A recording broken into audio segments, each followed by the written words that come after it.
thank you for subscribing to this channel. I saw that overnight my subscriber count for Unrivaled Investing, the channel, a no hype mission focused channel trying to find you exceptional companies and unrivaled investments, it crossed 50,000 overnight, which was really a nice surprise. And in honor of this milestone, I want to do a celebratory video where I talk about the common questions that I'm asked. So the first one is, what's my personal background? So my personal background story, I've posted this on my journey for some time, but I'll do a quick recap, which is that when I was a teenager, I was very fortunate that both my dad and my uncle Steve were heavily involved in finance. They didn't work in the financial field. They both worked in the medical field, but they wanted to learn for themselves. And oftentimes, folks like to joke that doctors make the worst investors. And so they just wanted to make sure they weren't part of that bottom decile and wanted to hey, how do we get smart?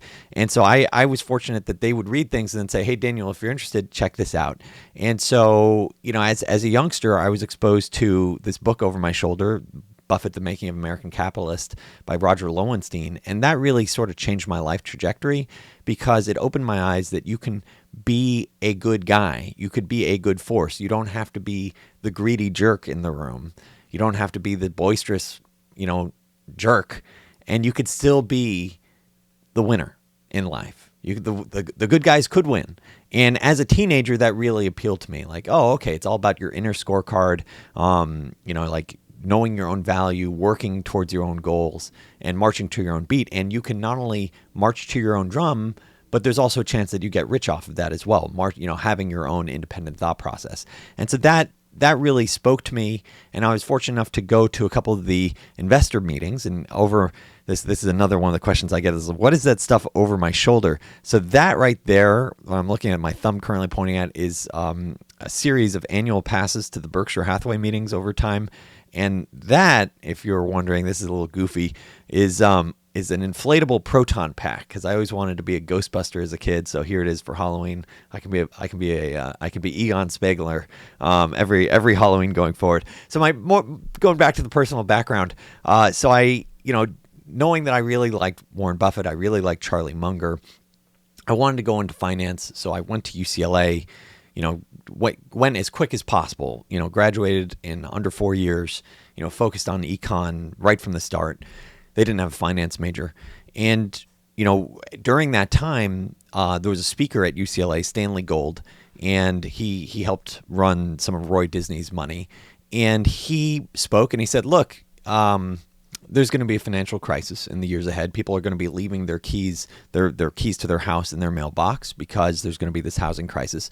So I would get involved in distressed debt. And so right out of college, I took his advice and worked at a distressed debt investment bank. And this was a great front row seat into the financial crisis, as I got to see firsthand, how companies blow up and what causes it. Now, part of that did sort of shape my own personal thinking, for the rest of my life, seeing that experience, seeing these companies blow up, former, these AAA companies all of a sudden just completely blow up because, all of a sudden there's this huge mismatch on their balance sheet. And so that was certainly eye-opening, and I learned a lot. It was also the first time I also got my own personal multi-bagger as I saw stocks that dropped so significantly. And I was like, wow, this is a huge disconnect, where I saw a stock drop 70% in a day. And I was like, well, wait a second. There's no way this headline, it was down 70% in a day on a headline that didn't make any sense. And I was like, this doesn't make any sense. So I put a third of my assets in it. And over the next year, it went up like 5x. And I was like, wow, that was great. I'll get out of it. And at the time, it went up 50% in a day. It was that volatile. It was crazy volatile. This was November 2008. And what ended up happening was some of the folks around me, one of my direct bosses, he was like, Daniel, if I had a stock go up 50% in a day, I'd sell out of it. And I was like, all right, well, and I was like, this is classic, trying to channel what would Warren Buffett do. It's like, okay, what's intrinsic value, and hold on to it. And, so I ignored him, which, it's hard to do when your boss is telling you to do something. And then it went up 5x that next year. But the reality is, you could say this was both my best and worst investment, because I sold then a year and a day later, because I had never had such a big bet that worked out so well in such a short period. So I was just like, oh man, I got to lock this in. And the reality is, over the next 8-9 years, it went up like from my cost basis, it would have gone up like 50x. And so that could have been a complete life changer for me. But still, like, I enjoy this journey a great deal, and it's an incredible learning process of, like, you don't want to sell your winners if you have some really compelling companies. So that was back when I was at the distressed debt investment bank. I worked at a multi-billion-dollar long-short hedge fund. I saw once again how the sausage was made. It wasn't really a great fit for me, but it also gave me some confidence that, hey, maybe I could try to do my own thing sometime. So I did launch my own firm, and then within a year or two, a classmate from high school reached out to me and said, hey, Daniel, I know you got this thing going on, but I've got this startup, and this startup has around 10 million in revenue, and it's growing really quickly. I don't really have anyone that works in finance. There's no one in finance around here. I know you're really passionate about this. So would you be interested in coming on? And this, coming on board. And this was purely because his mom and my mom play mahjong together. So thank you, Mom, for making that possible. And what ended up happening is, so I connected with him, and I was like, yeah, sure, I'll drop this investment stuff, and I'll try this out, because getting operating experience sounds really cool. As an aside, during this time, I got to speak with a mentor who runs a relatively large business, it's a private company. He doesn't want to be disclosed.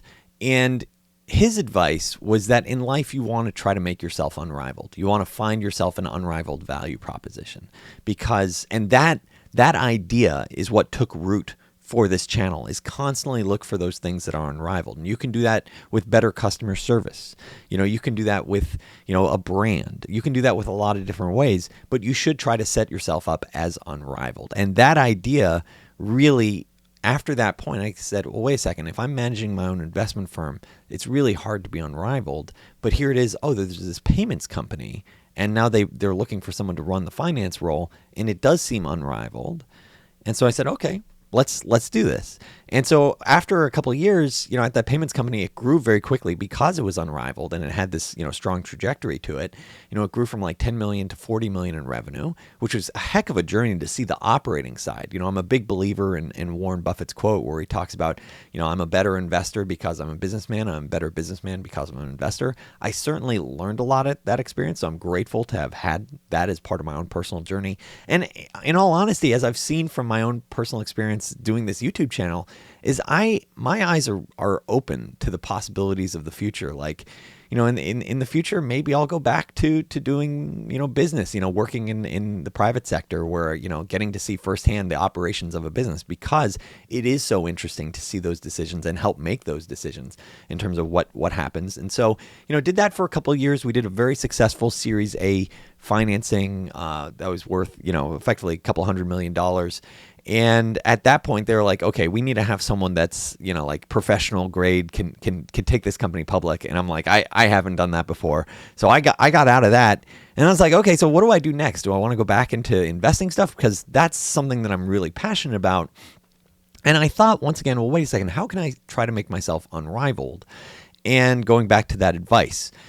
And I looked at YouTube, and I saw on YouTube that there's a lot of videos out there that are full of hype, full of fluff, full of nonsense. And I thought about that there's a lot of investment advisors out there. And keep in mind, this is not investment advice, this channel. This is an educational and entertainment channel.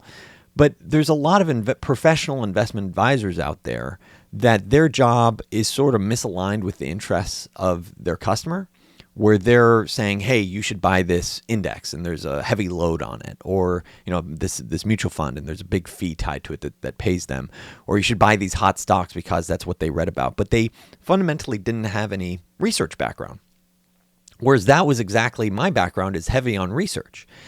And so I thought, okay, maybe there's this opportunity here to sort of disrupt these sort of fields where you can go direct to the consumer, try to be unrivaled, and say, hey, here's my honest take of what I'm doing. It's not advice. I'm sharing my own personal journey.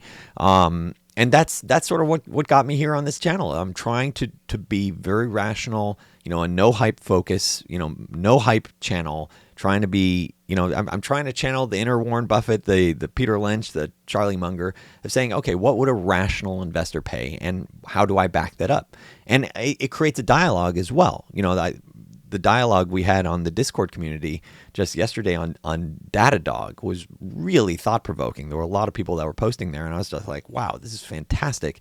And it was helpful for me as well, like thinking about, oh, okay, this is the company I'd want to consider at this price going forward versus these others.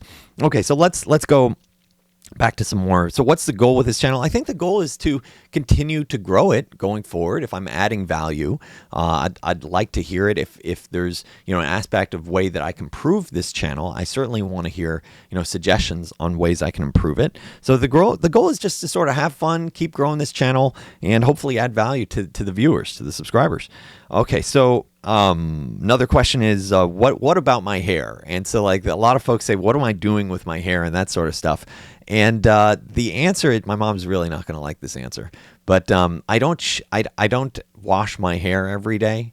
Some days I use Head and Shoulders. I know the secret formula of Head and Shoulders, but I don't shower. I wish I showered every day. That's sometimes life gets a little too busy, but I certainly don't wash my hair every day. So that's, my mom's gonna say, oh, it looks so greasy. Yeah, for personally, that's what's going on there. And honestly, I often don't notice it. And yeah, that's the story.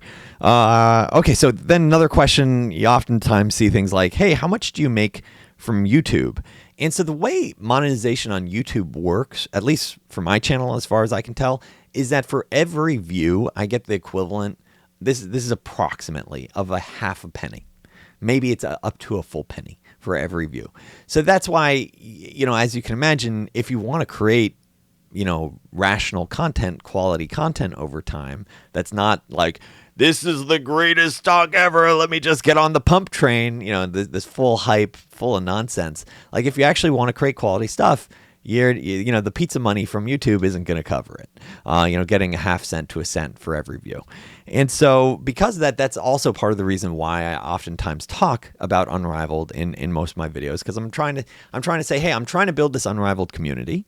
But I also look, this is how I keep this channel sustainable. So if you have any thoughts there in terms of ways I can improve that, in terms of either the dialogue or how I message it, I'm definitely open to hearing it, because I don't want it to become like, oh my God, Daniel's bringing this up again.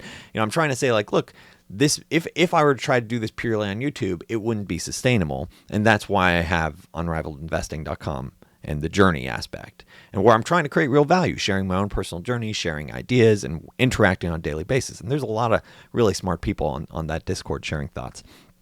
And then the last question is, if you have any suggestions. So this is my question to you. If you have any suggestions for improving this channel going forward, unrivaled companies that you want me to see, post about, do a video on, I'd definitely love to hear it. And once again, thanks so much for making this possible and becoming part of this unrivaled investing journey. Thanks so much for tuning in.